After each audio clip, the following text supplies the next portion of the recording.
Religion check failed. We're going to Dresden. Stop. First.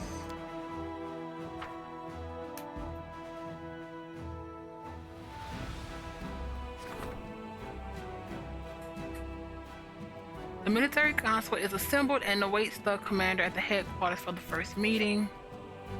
Dwarven property.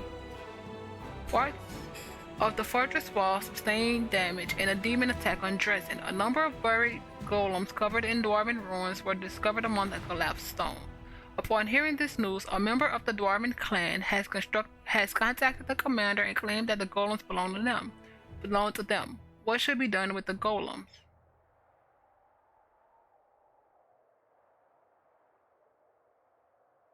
Oh, we don't have woodchuck. I think we can wait though. Trust me, I do not mind. Do we have? Oh yeah, we'll do the other. Hmm. Do we have a time frame on this? I don't think.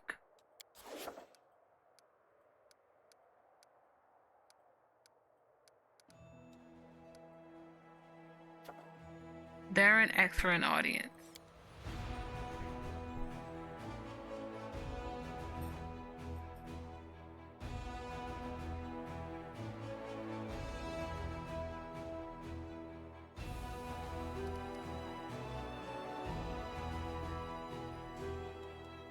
We still have. Come on.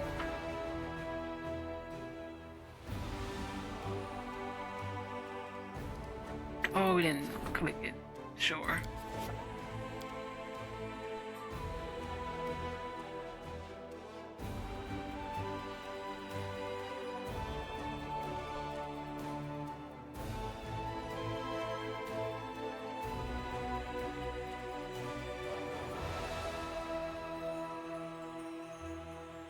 Alright. Huh. Archers, footmen. We don't have mounted scouts. We need mounted scouts. We'll wait. We'll wait. Let's continue.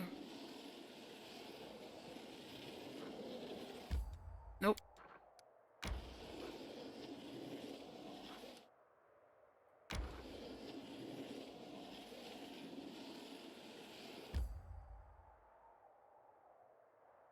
Skinner. Sit to Citadel.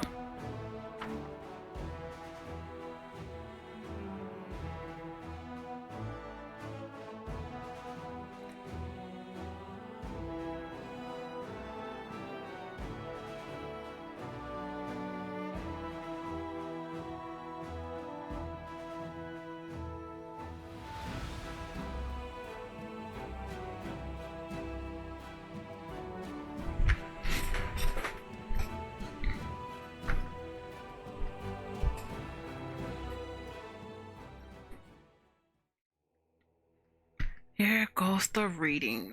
We have to rest as well.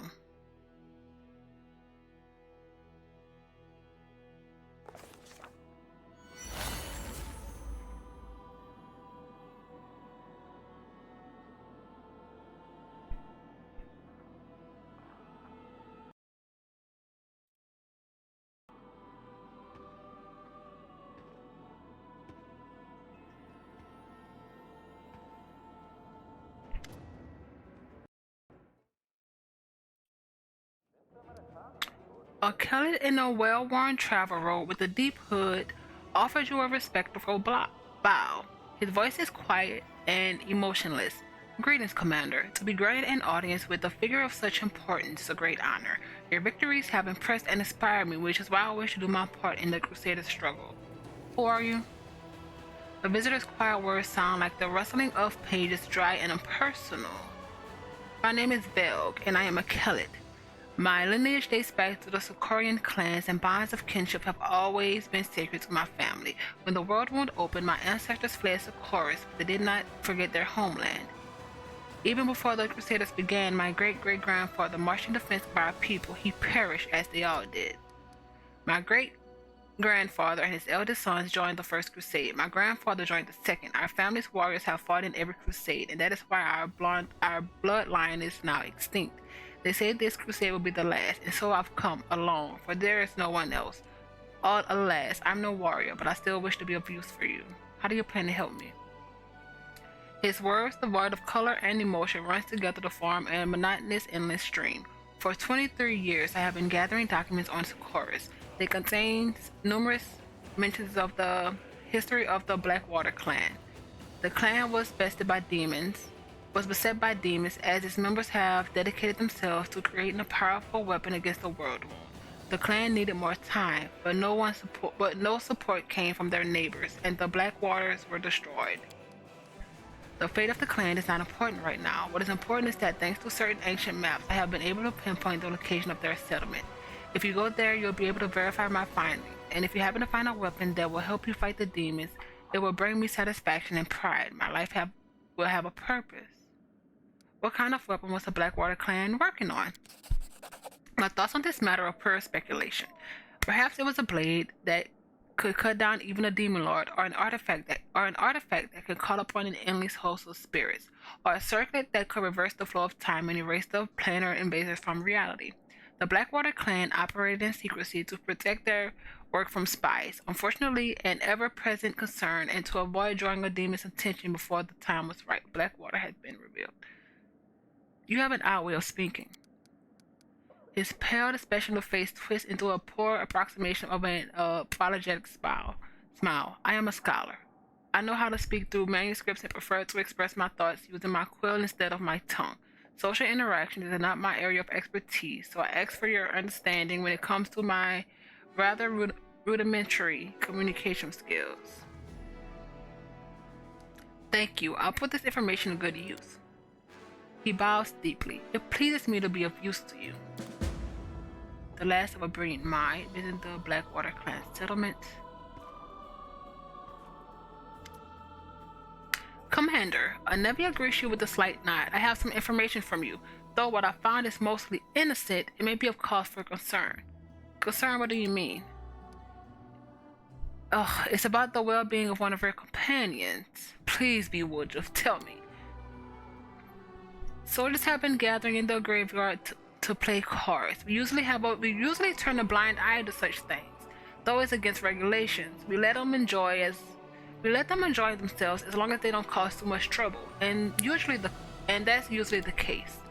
But recently, my people have noticed Soul Seal among them, and the gambling seems to be having an unhealthy effect on him. As you know, I usually keep my nose out of people's private affairs. With all these spies and cultists, I have too much on my plate as it is. But this time, it's about someone you trust with your life, so maybe you should do something about it. This isn't an official report, just a tip-off from a friend. Thank you for the information. You're welcome. Night gambling.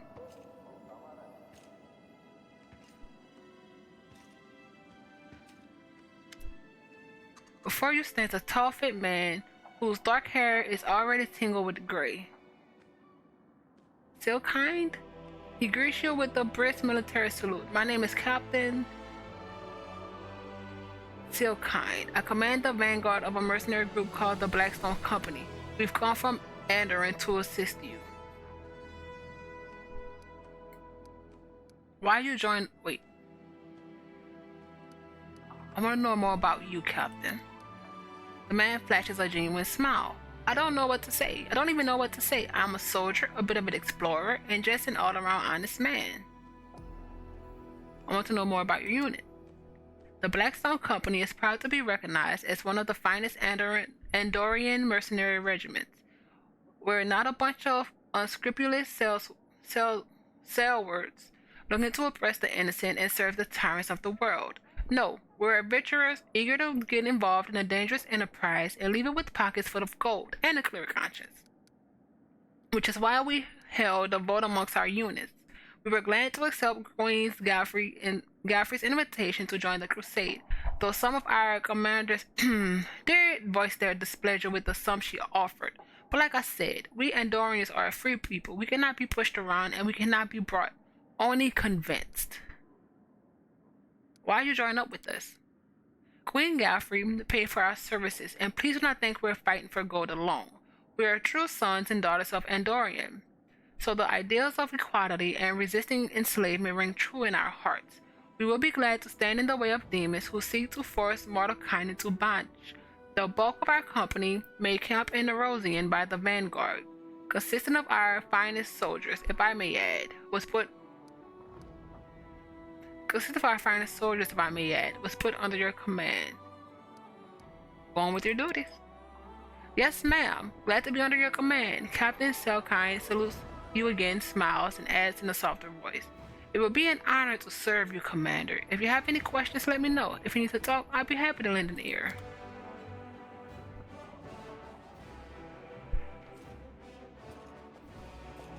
Usually. Everybody said that we're under threat from demons with unusual abilities, like the Nabasu that attacked our army on the Lost Chapel. They're very powerful and they're growing in numbers. You haven't found out where they're coming from, have you? Arusha looks around shyly and continues, lowering her voice, as if entrusting you with a personal secret. I'm not sure, but I think I have a lead. I know where to find someone who can lead us to the source of their power. Who are you talking about?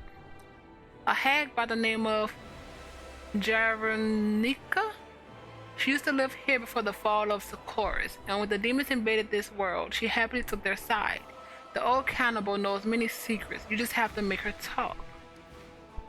Does this Jaronica have any special powers?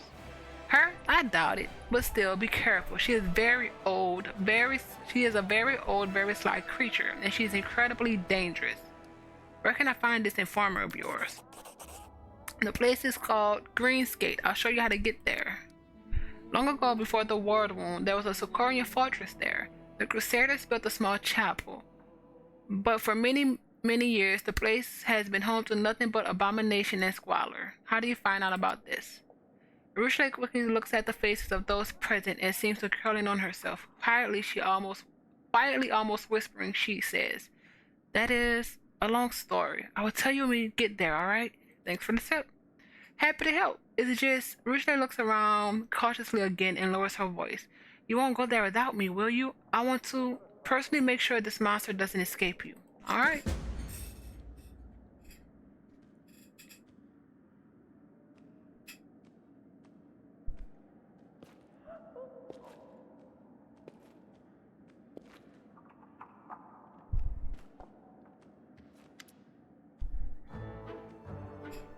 The overwhelming fragrance of roses hits you as soon as you enter the headquarters. Roses occupy every inch of available space, fresh and sweet smelling as if they have just come into bloom. The scene is capped off by Darren, who stands in the center of this rosarium with a single red rose in his hand and an expression of utter innocence on his face. Ah, Incria, it's so good you dropped by. As you can see, I've been working on a little something. And I'm afraid of your advisors, and I'm afraid some of your advisors are less than happy about it. Sure, if by a little something you mean an entire shipment of freshly cut roses, teleported here from some southern country. Everybody chills from foot to foot, glaring at the flowers pressing in from all sides. You could have outfitted an entire unit with the money you spent on this. Fortunately, they were my own personal funds, so I spent them how I see fit. Well, he's not wrong. This gloomy citadel needed an injection of beauty. Darren brings a crimson rose to his face and exhales his scent, his eyes never leaving yours. That's none of my business, of course, but I've known you a long time, Darren Arende. This whole thing looks like another scandalous stunt concocted to rile up the Crusaders. If you want to play court to the commander, don't do it in our headquarters.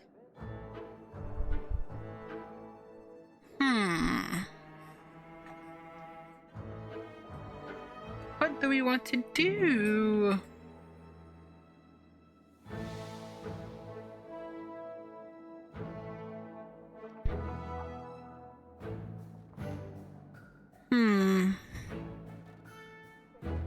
Which one?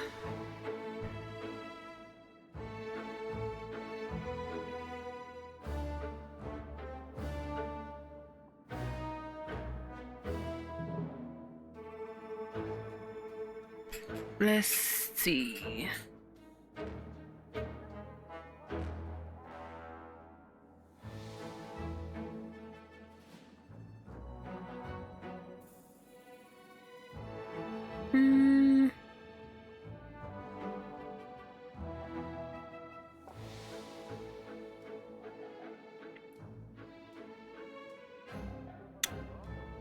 Let's see.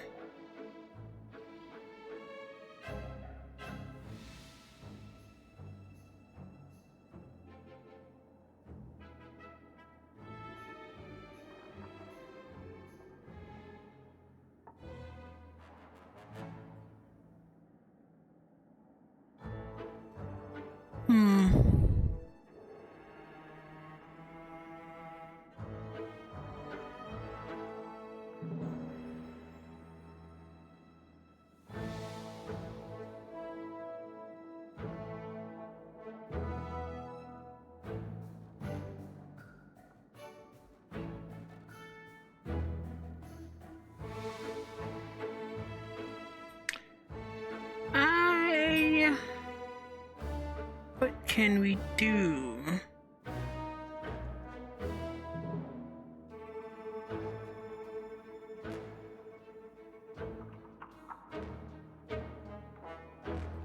Let's do... Well, okay, I for one have no problem being caught in the headquarters. A tragic misunderstanding has occurred. Darren pauses while continuing to cast delighted glances at you over his rose. The thing is, I had no intention whatsoever of courting the commander in the romantic sense of the word.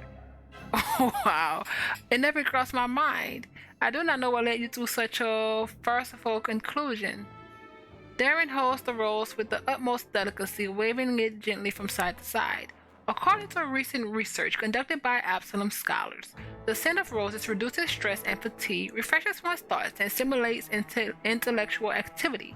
So I only had the good of the crusade in mind, really, when I placed such flowers here. My actions were entirely selfless and sincere.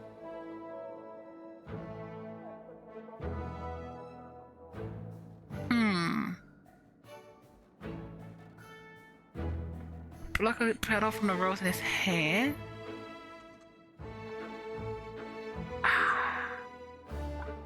Caden. Cullion is our deity. One or two. Everybody is here, but do we care?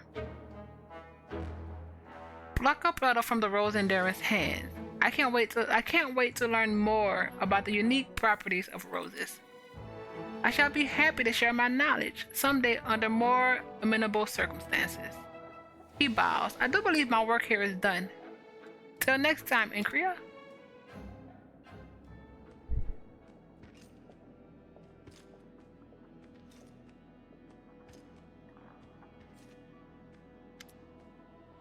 Darren looks around as if not exactly sure what he is doing. Commander, how is our crusade doing?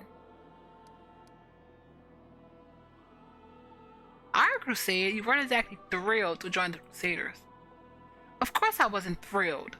But in unfavorable circumstances, a man cannot allow himself to wallow in gloom and despondency.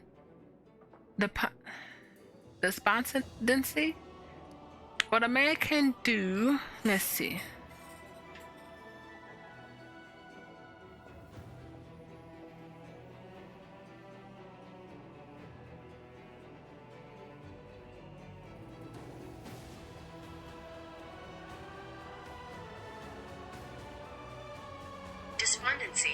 Despondency. What a man can do is look at the bright side of the whole situation and change his circumstances as much as possible. I, for instance, am certain that I'll be able to throw a rip-roaring party, even in the crater of an erupting volcano, with my hands tied behind my back. So what brings you to me? Oh, it's just a trifling thing. I wish to make a donation to the crusade cause. It seemed a smart decision to me, because what's good for the crusade is now tightly intertwined with what's good for yours truly. I did not have to give the I did have to give the revenue from the estates a good shake up and send a few couriers scurrying about. But in the end, I managed to acquire a couple of decent items. All in all, here is my donation to the crusade and its commander. You must try them out for yourself. I offer these gifts from the bottom of my heart. Wand of pox pustules and a wand of ray of sickening.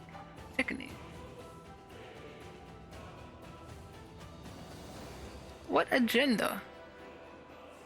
Thank you. These will come in handy. Excellent. I was happy to contribute. Good day to you, Commander. By the way, take a closer look at my gifts. You may find something special in there. Okay. So many people.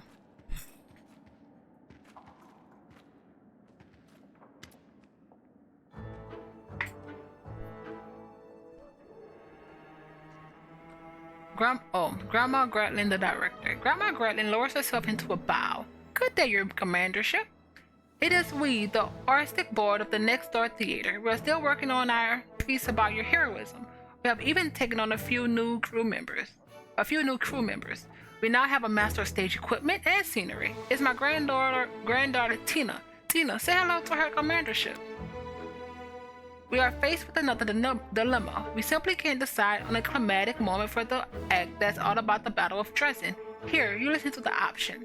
Grandma Gretlin holds a scroll up before her eyes and begins to read, running a gnawed finger along each line. Option 1. The commander, so that's you, launches herself out of a catapult and smashes down the fortress walls, allowing the armies to rush inside. Option 2. The commander, that's you again, masquerades as a bailer and creeps into Dresden in disguise and then opens the gates to the Crusaders. Option 3. The commander, so that's you again, rides to the attack of an enormous mountain goat, or should we call it a battering ram, and it breaks down the city gates. Well, what say you?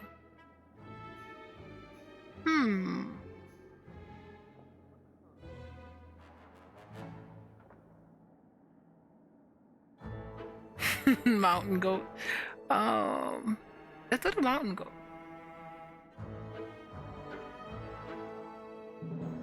I like the version where I ride on the back of an enormous mountain goat, but where are you gonna get a goat that size? We're still working on that part, your commandership. It's hard to get a goat in the middle of the world, especially an enormous one. But we think of something, don't you worry. Grandma Gerlin and her entourage move away, but their voices project so well that you can easily hear the rest of the conversation. Do you think the commandership will mind if you add the goat and the catapult to the show? That way, the bit where she breaks down the gates will make for much better drama. We picked the goat.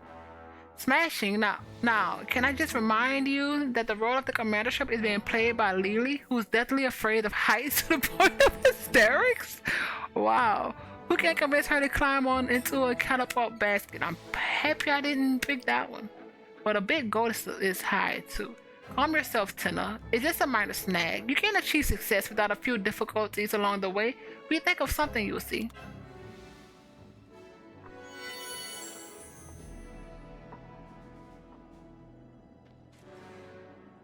Is this linear?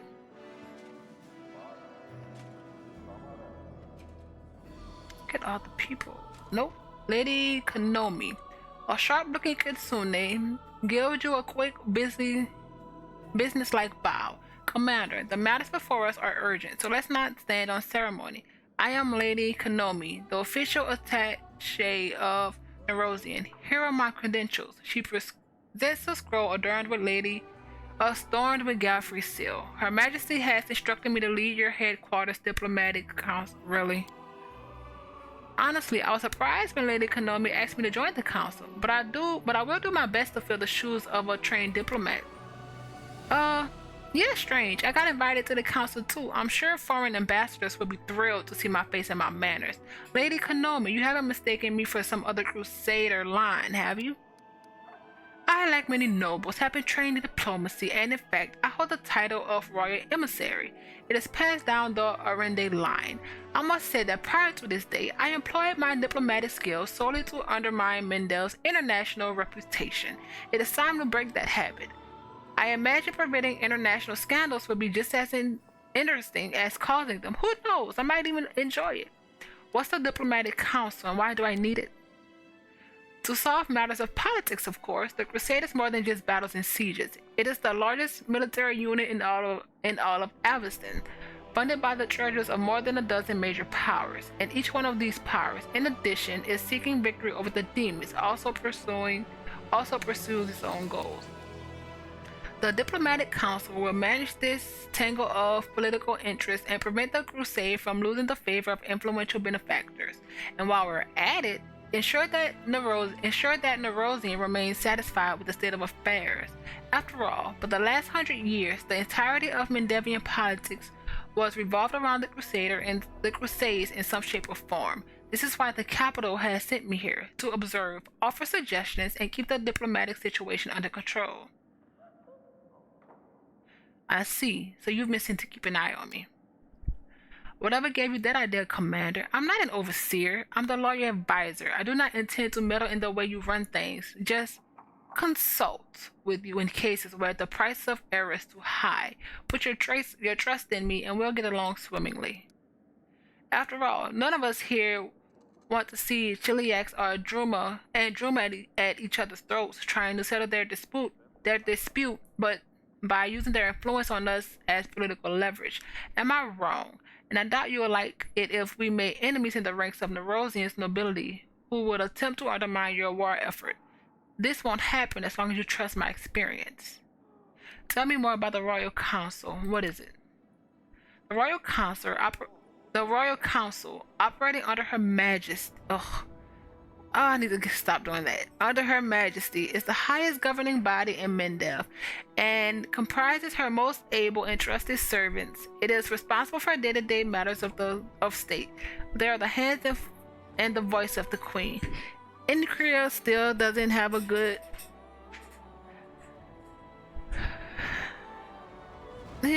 well, the Queen did help in Dresden and she fought, so that's better. But she still feels like the Queen could have did a lot more. This is the 5th Crusade.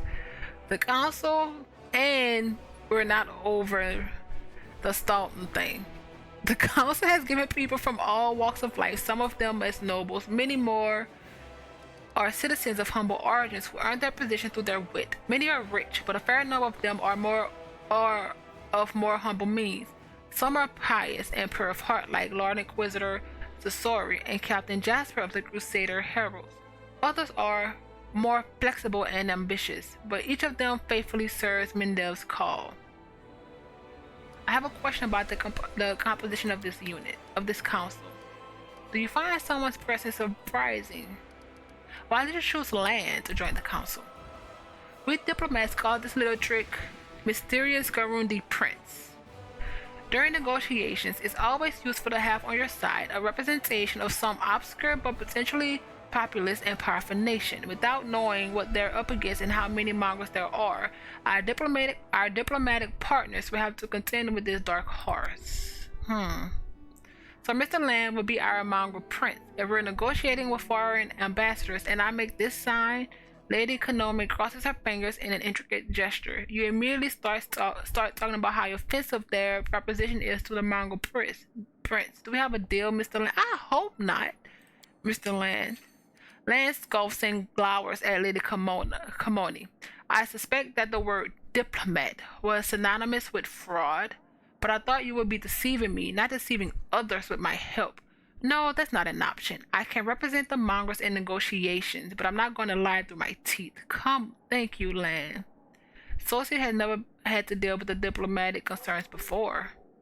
There won't be a problem in my homeland, Tianzio. Inviting clerics and paladins of Shellin, the Lady of Chrysanthemums, to take part in diplomatic missions is a common practice. But they may not be politicians, but they are perceptive, advocate peace, and favor balanced solutions. I'm flattered by the respect that the worshippers of my goddess receive in Lady Komoni's homeland. Socio bows his head courteously. I won't let you down, Incria, and I'll make every effort to prevent our friends from becoming our enemies. Why do you want Darren to take part in the council? Why? Because of Count Arende's influence naturally. He's a Mendevian aristocrat. The nobility will be inclined to listen to his opinion, and by ensuring the support of the nobles, we'll find ourselves part of our allies. Do you know Darren? Darren sneers back at her. Oh, believe me, Lady Kamoni, I will exert all my efforts and influence to make the council's job exciting. Tell me about yourself, Lady Kamoni. Who are you? Lady Kamoni lowers her eyes in a show of modesty. It's unbecoming of a diplomat to talk about themselves at length. But how am I to refuse you? I come from Tanzia, from the noble Kisune. Like any Kisune, I have always been curious to a fault, and my adventures brought me to Avestan, and here in your lands I met my first and true love, politics. Oh, like Ninio likes knowledge and riddles. I served as a diplomat in the course of 6 different sovereigns, but working for Her Majesty turned out to be the most interesting of all. Such riveting webs of intrigues and interest are spun around the Crusades and the World Wound. Everything is clear to me now. What's on the council's agenda today? I hate to say it, Commander, but not everyone in Erosian is pleased with your progress. Some believe that, to their words, you are out of control and fancy yourself an independent leader. It's not funny. But Incria is leaning towards this. Big time. It wouldn't surprise me if you encountered supply disruptions in the near future. I would suggest quelling their anger. Show the capital you haven't forgotten about the chain of command. For example, you could hold a parade in honor of Her Majesty not happening. If we need to demonstrate that we're keeping Erosian in mind, why don't we invite the capital's high priest of Dresden for a religious festival? It would be appropriate, and the church support will shield us from the accusations of schemers.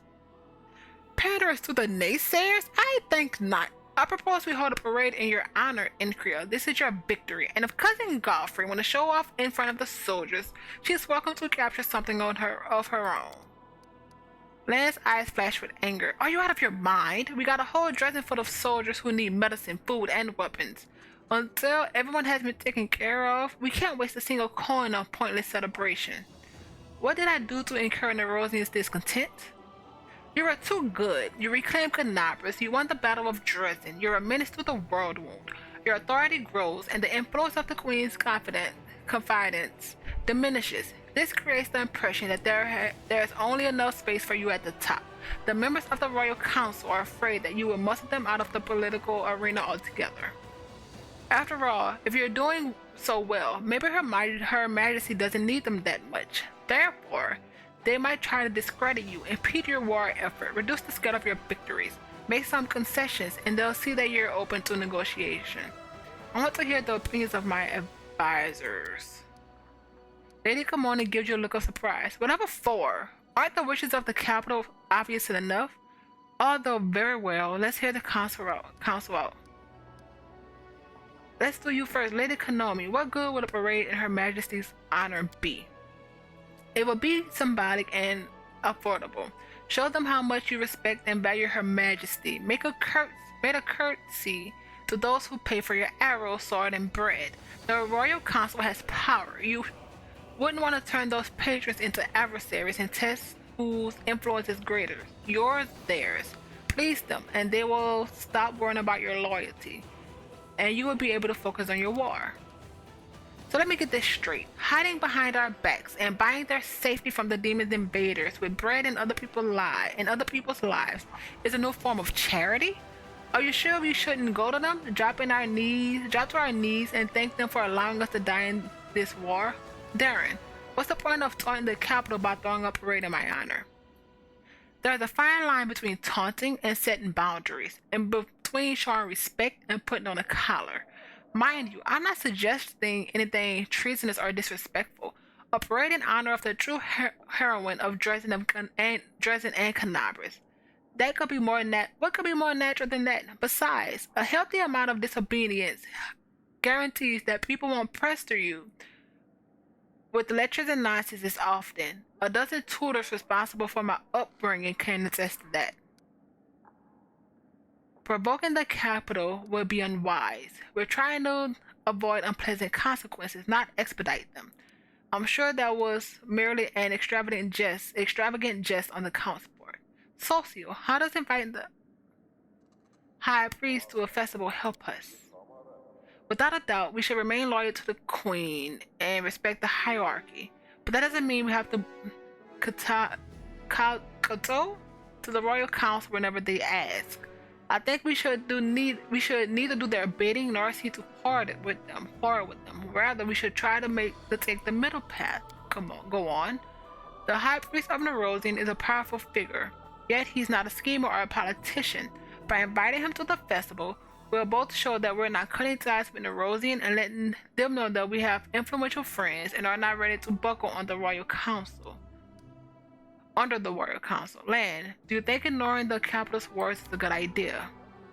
And what are they gonna do about it? We're the ones protecting them from the demons, not the other way around. Okay, having loyalties from the capital is great, but there are more important things, like having the loyalties of our own soldiers. You're not wrong. When the demon comes, what will we do? Shake our fists and say we've got powerful friends in Erosian? Well, that's true. Who needs to stay friends with those who supply you with provisions, recruits, and weapons? And there's certainly no reason to fear that base jealousy and envy at the sight of your glory might get the better of their common sense, because that never happened before. Right now, I'm stuck between Socio and Lan. Because the people do matter. But we need to make a statement without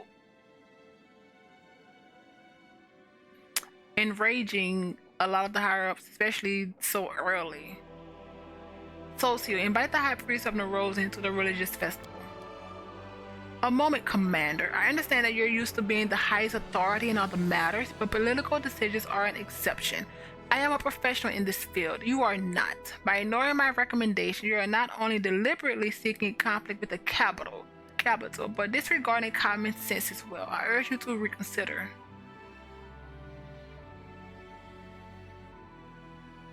You invited my companions to the diplomatic council, and now you refuse to listen to their opinions? I'm simply suggesting that you give your companions time to find their feet in the council and to grasp the principles of being a diplomat. Also, if they weren't on the council, your decisions would be a mistake for the degrees of a tyrant. And that is definitely not the public image you need. I don't care. Ah, now I understand the role that I've been given, Lady Kimoni. I'm supposed to stay in a pretty doublet, and keep my mouth shut. I can promise you the former, but not the latter.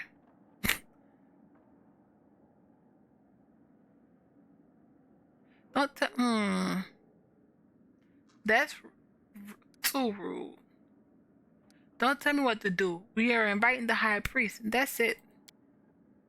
Lady Kimoni's voice hardened. I cannot challenge your decision. However, I have no choice but to inform the capital that you have disregarded my recommendations.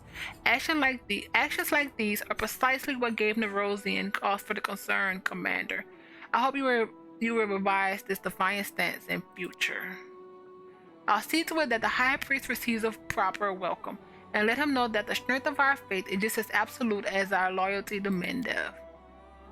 And with that, we can bring this meeting of the Diplomatic Council to a close. It is unfortunate that things were so tense, but I'm sure we'll soon have many more opportunities to resolve any misunderstandings between us.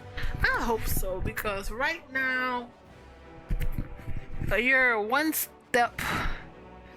You may be online with, now you're kind of under, Galfrey.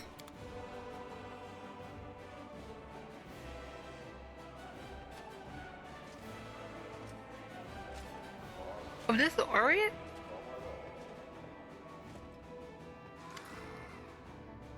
Captain Harmington, hail, Commander. Before you, an aged yet fit and sturdy Garundi stands at attention. His dark skin has an earthy stone to it. Yep, and crystal sparkle forth from where his hair and eyebrows should be. Clearly identifying him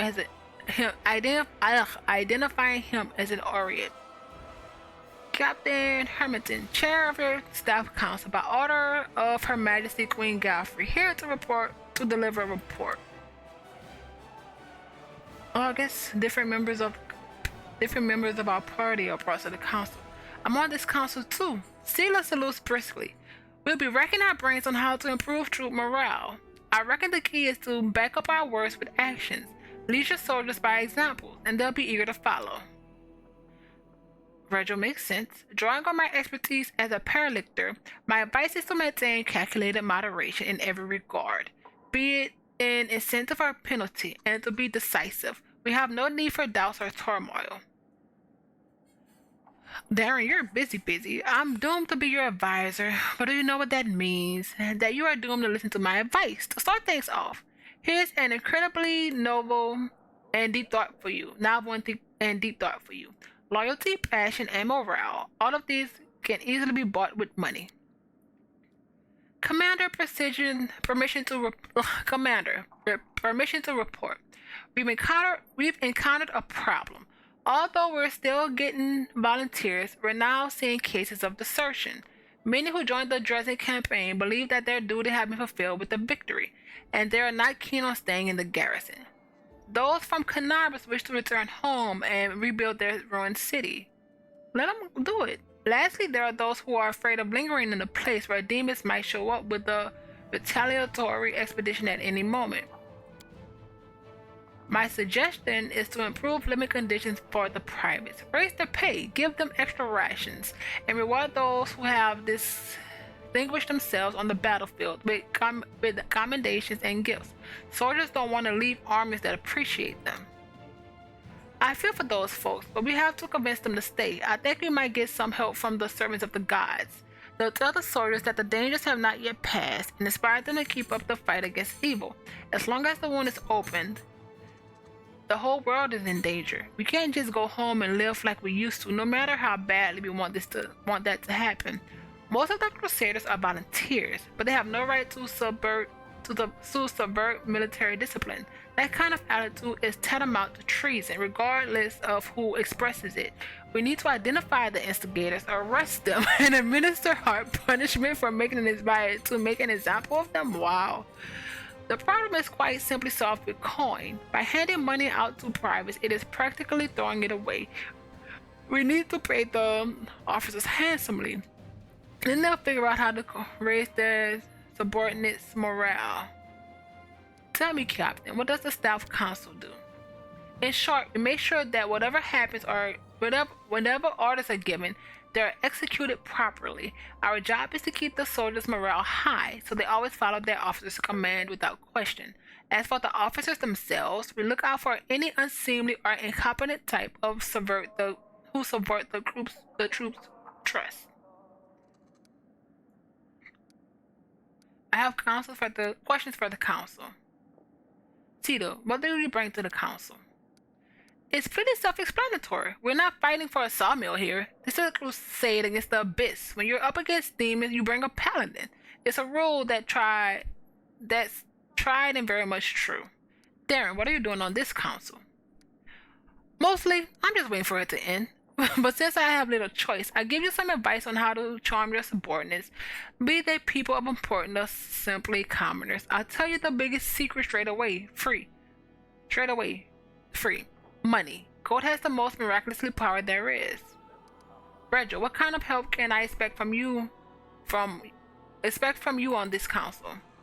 I have extensive experience being in command, and as a Hell Knight, I possess a firmness that some of your other officers may be lacking.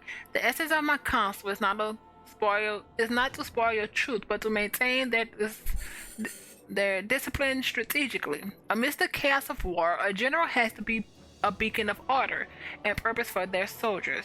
They will be just as grateful to receive awards or lashes from such a general, and most importantly, they won't even think to disobey their orders. Captain Harmon, why did the Queen appoint you to preside over this council? I've been in the Osirian infantry for 100 years, fighting for 3 pharaohs. Then, after I joined the Crusade, I served Her Majesty Godfrey for 2 more decades. I decide to hope. I dare to hope that I've gained more experience over that I've gained decent experience over those years. I see.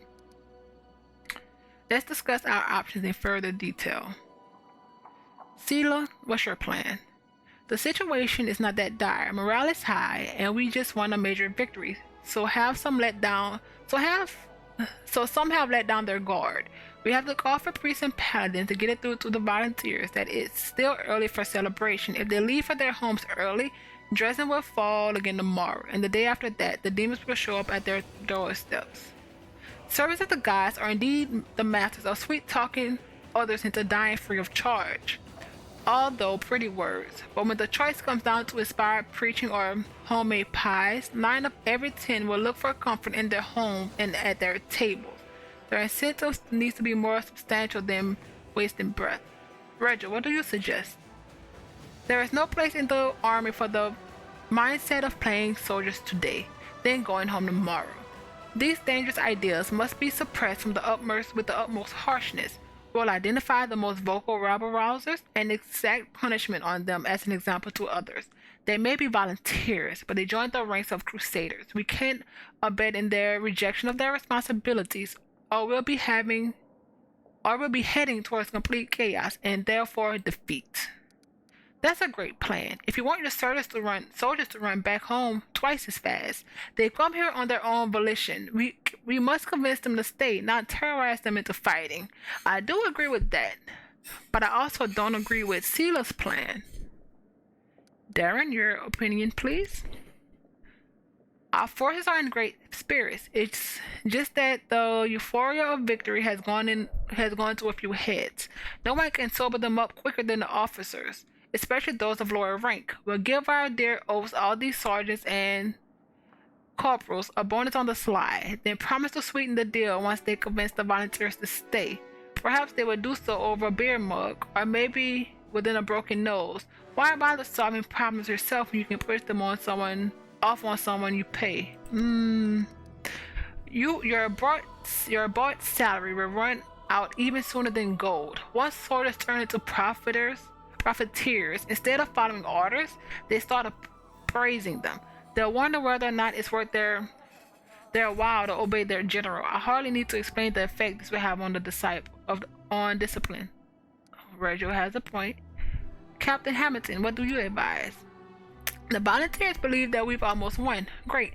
Let's not ruin that pretty illusion. Instead, we'll turn it to our advantage.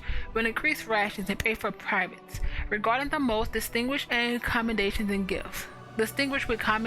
gifts. Who would abandon the victors when they provide you with good food and even better coin? It's naive to expect the troops will understand that we would just be trying to appease them. An army cannot stand if it's held together by handouts and desperate promises. We shouldn't lie to our soldiers. If we build up flimsy illusions now, the demons will shatter them later. Those fighting alongside us must recognize the seriousness of the situation instead of celebrating victory when war had just begun. Darren, no. Regil, no. I'm along the lines of the captain, but it still feels like Sela does have a point. But I really don't want to bring more peace and having a peace and Patton lie to them. We're going to thank you. Everything is clear. Captain Harmington issued the privates a pay raise and improved rations. At once, I'll distribute the pay and rations right away. The commendations list won't take long either. We should see results shortly. Thank you, Commander. Should any other difficulties arrive that require your attention, I'll deliver a new report promptly.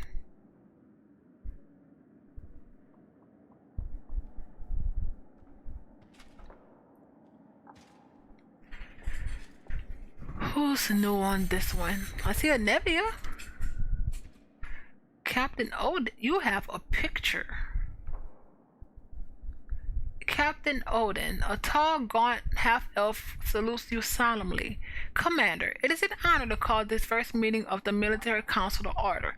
I am Captain Odin, and I have been serving under your command ever since the assault on the great garrison. I will do my best to be of much use to you as possible in this role. The foundation of the military is code calculation and discipline. These are the principles I will seek to impart to the Crusaders. If we are to win this war, we must forget about mercy for our enemies, for our troops, and for ourselves. Well, Commander, your sister Celia is no renowned general, but she spent half her life tussling with evil. It looks like I'll be stepping up on behalf of all of Iomede's faithful here. I hope my advice will prove useful. Obrick! The demons aren't the first invaders to come to the land of Socorus. I know this country, and I know how people used to fight here in the old days. Listen to me, War Chief, and I'll tell you how to turn the land itself into our ally.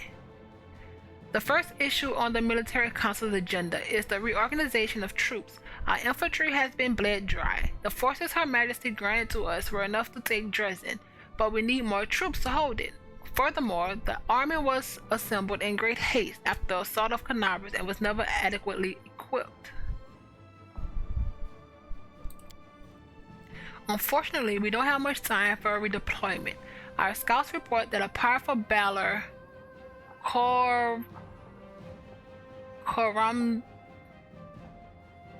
Karamzada, is already preparing to a retaliatory strike on Dresden, but we can rely on freshly conscripted Mendevian soldiers. They may not have the skill, but our strength, as always, lies in the number of the fervor of the volunteers joining the crusade. Is this the one we met?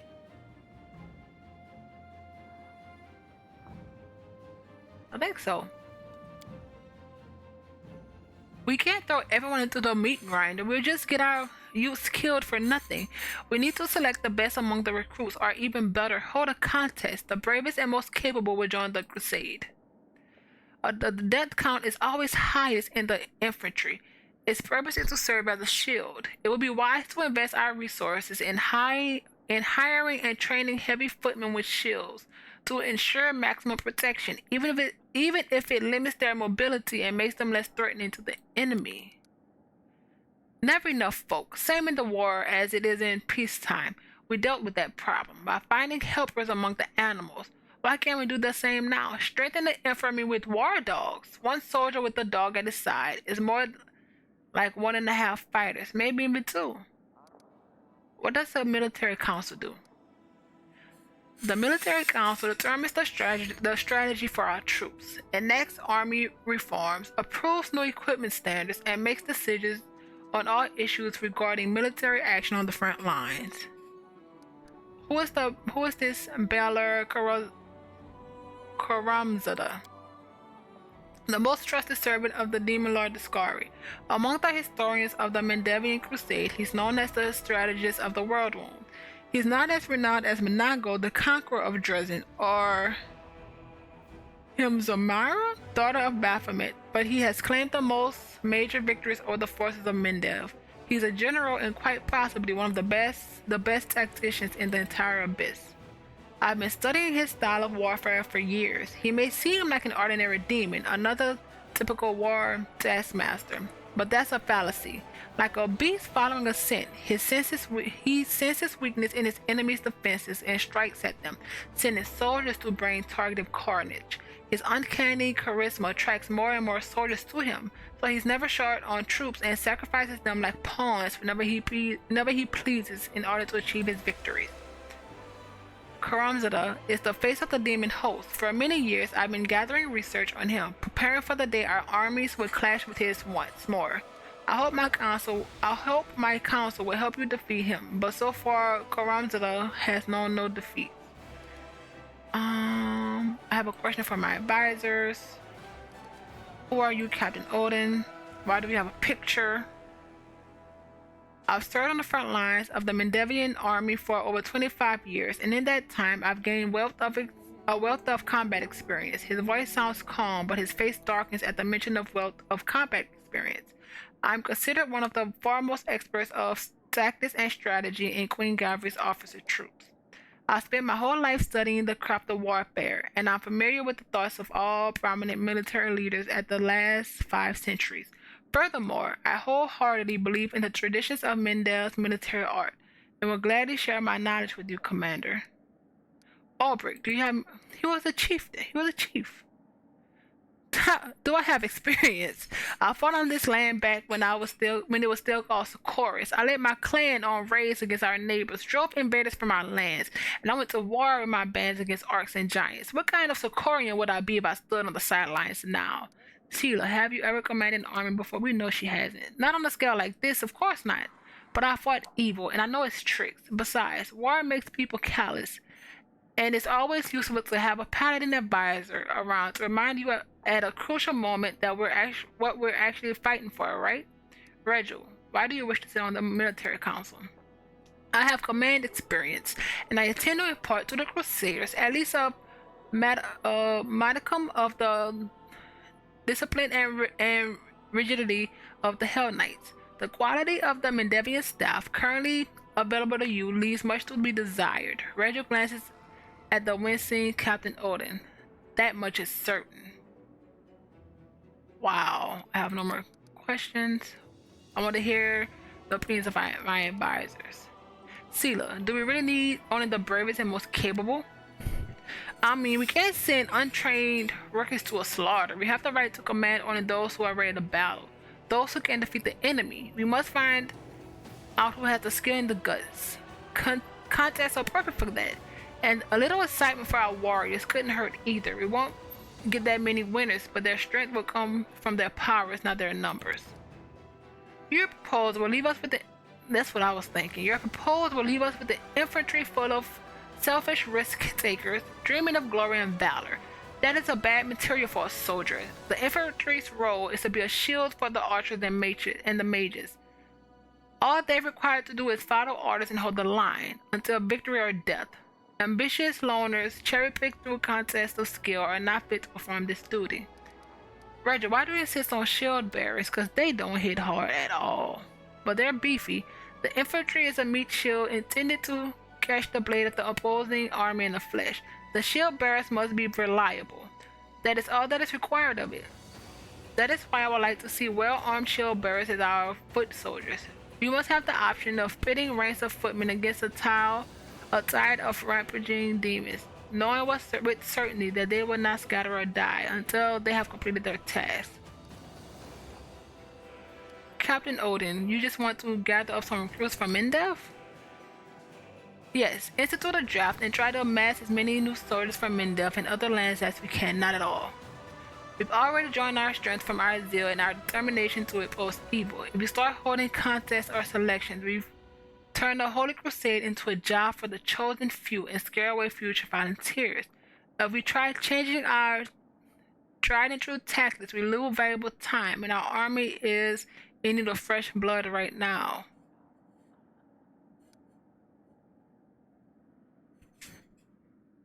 A draft, though? Is this a mandatory draft or a voluntary draft? Albrecht, how will wall dogs help our infantry?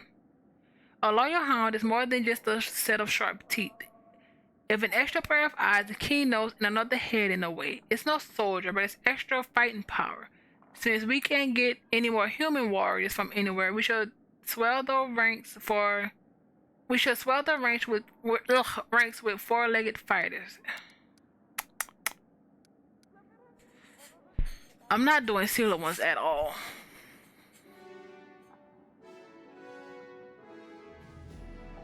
Either Regil or Albrecht. Let's do the dogs. Let's use dogs to reinforce our infantry. Training a dog for war is no easy task, but we have a few tricks in Socorus. Druids today on a patch on the old ones, of course, but they can talk to beasts. That's all we need. I'll train 5 dogs, and they'll quickly supply our army with 4-legged reinforcements. Captain Odin salutes you formally. Thank you for your time, Commander. When the reforms are finished and the ranks of our infantry are replenished, I will assemble the military council to discuss new decisions.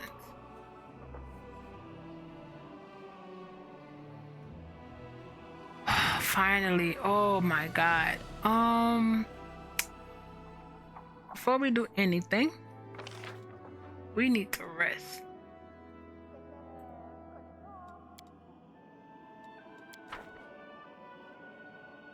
all I care.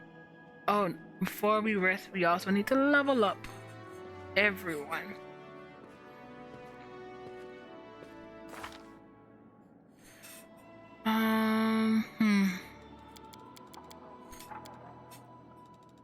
Camellia.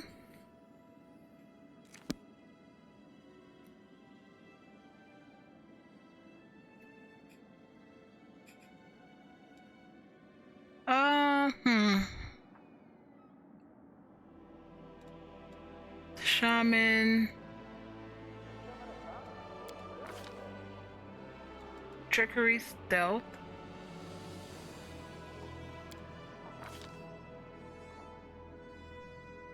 Protect from negative.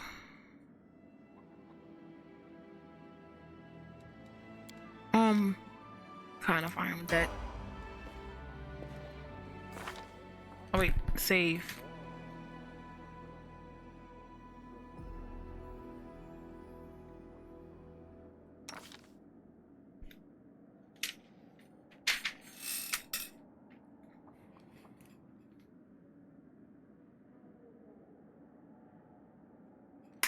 Great boar.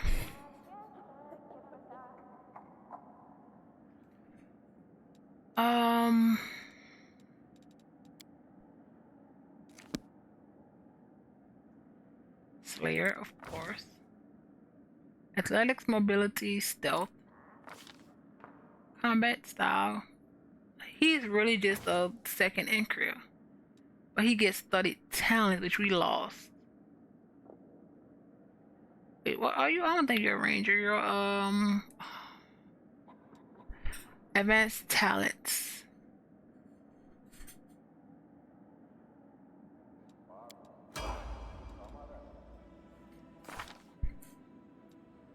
Ranger.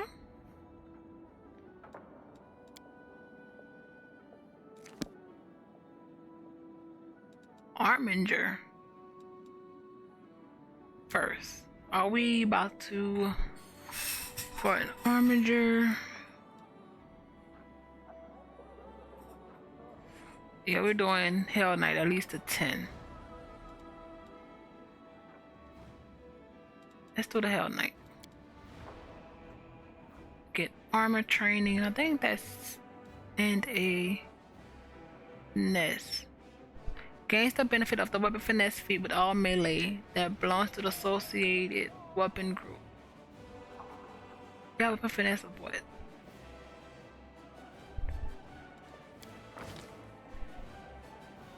Arcana, persuasion,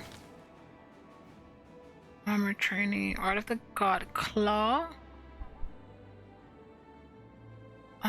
Art which you can use 3 times per day.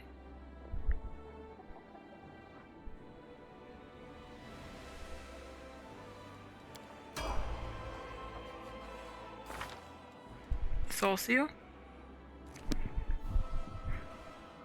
Cleric, you get nothing. Religion, perception, persuasion.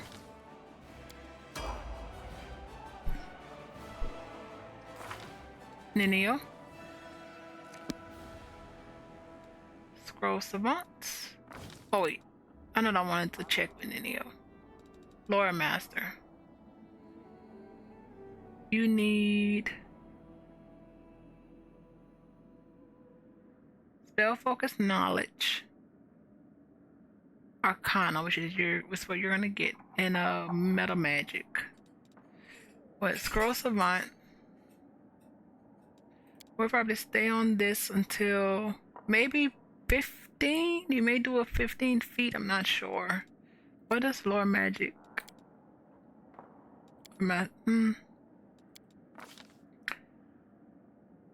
Arcana, world, nature, religion, magic device. Icy prison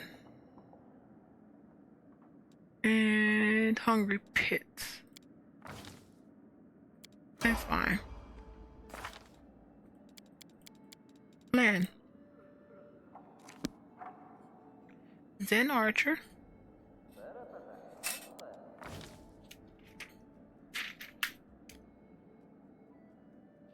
Oop.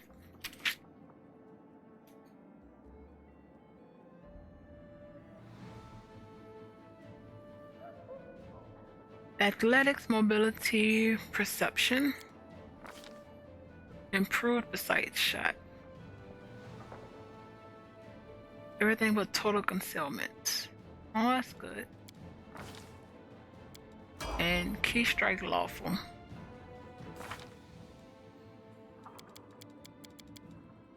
Alright, spell.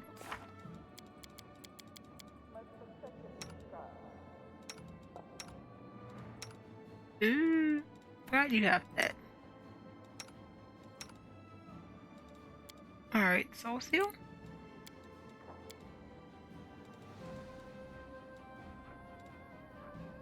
Maybe a forced repentance.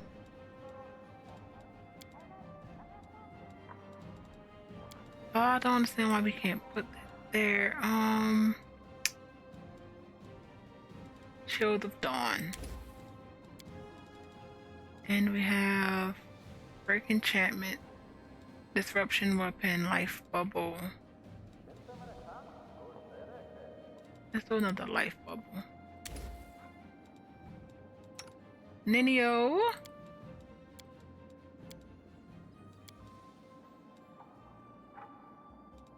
Greater and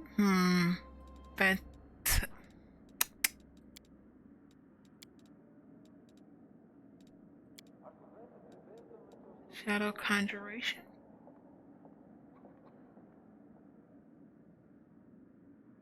Wizard, the strongest, the real thing.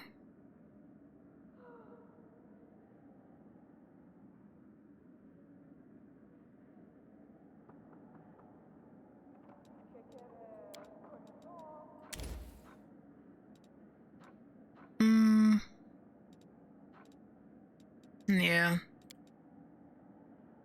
And Icy Prison.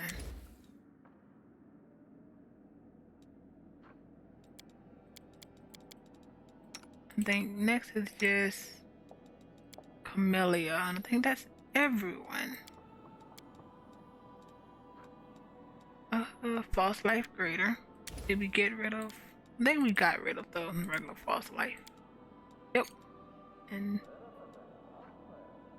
Trusing. And Stone Skin.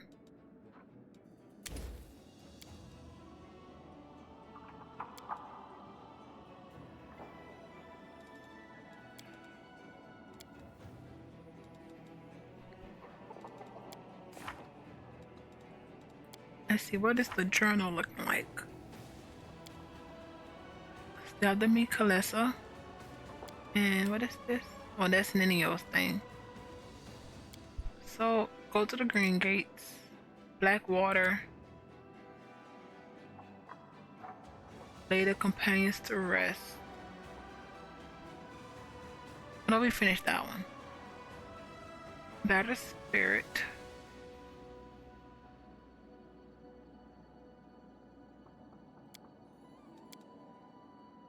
Find out where the enemies are coming from. Search for unusual demon activity. Find missing crusaders. Find something that belongs to Thorindalev. Dragon hunt. Mythic quest. Head to the beautiful ridge. Wait, if that's Ninio, what was? We'll have to go to Part of Mystery. Wait for the Wojif. We have to talk to Ulbrich. Have to talk to Soulsea at night. Middle game. Build the main stables. Maximize all crusade stats.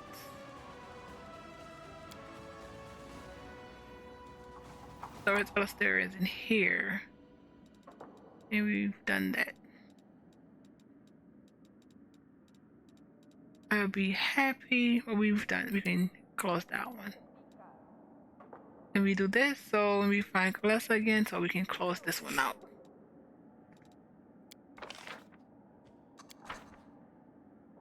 Press.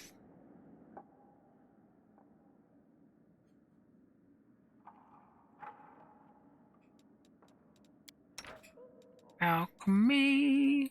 I don't think anyone can brew potions. Oh, you can. So instead,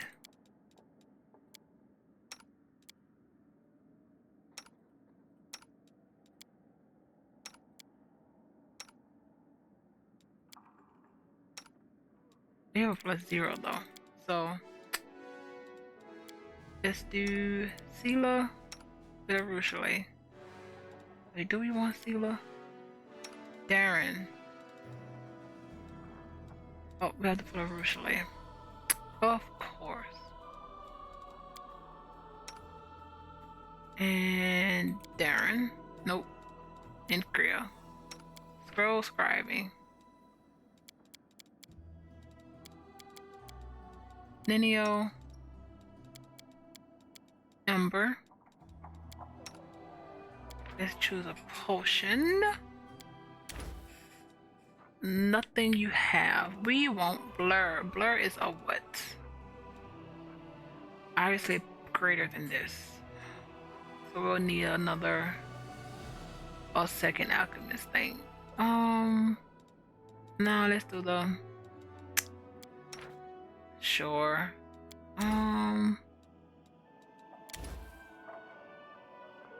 Nope. Sure. In the meantime,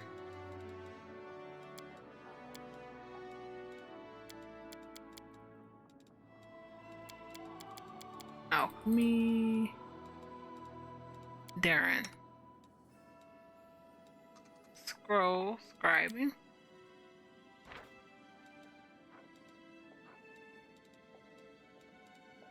March.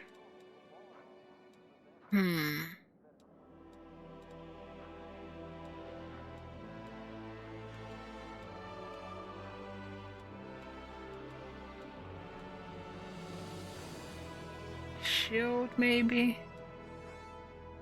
It's personal.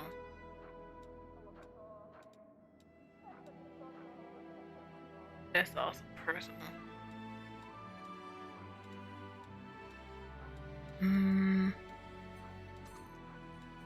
Let's do magic missile.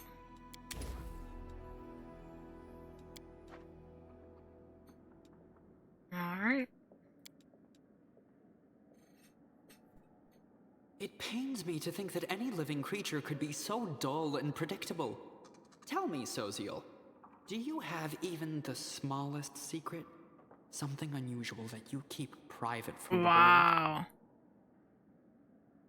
The only thing I hide from the world is my fear, and my desire to throw up my hand and say, someone else can do this. I am not ashamed to admit it. Now it's your turn.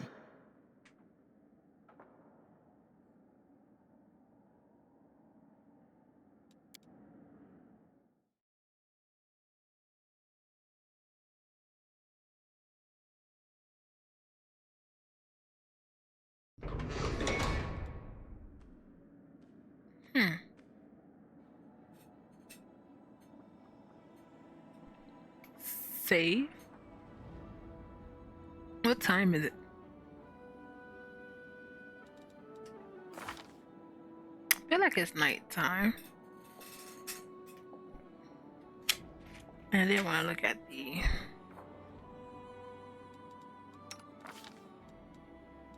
I'm gonna do that later.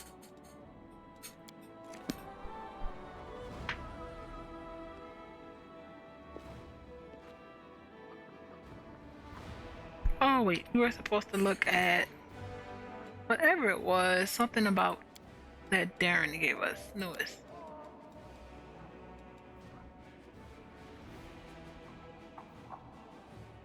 The exquisite pendant, shaped like a key. If you look at the key from a specific angle, the pattern of its engraving forms the first letter of your name. Aww.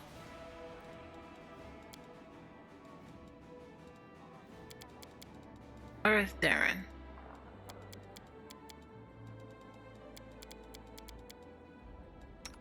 At the end. You can use these. Real sickening. And Hawks. That's close range though. Ember. You can't use it. Where's Ninio? That's a check.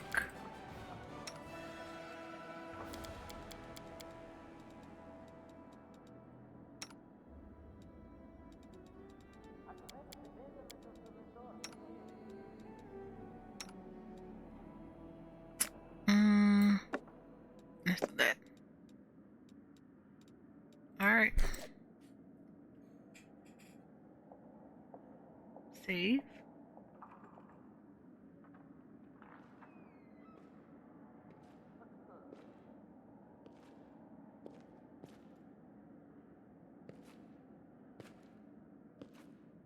Alright.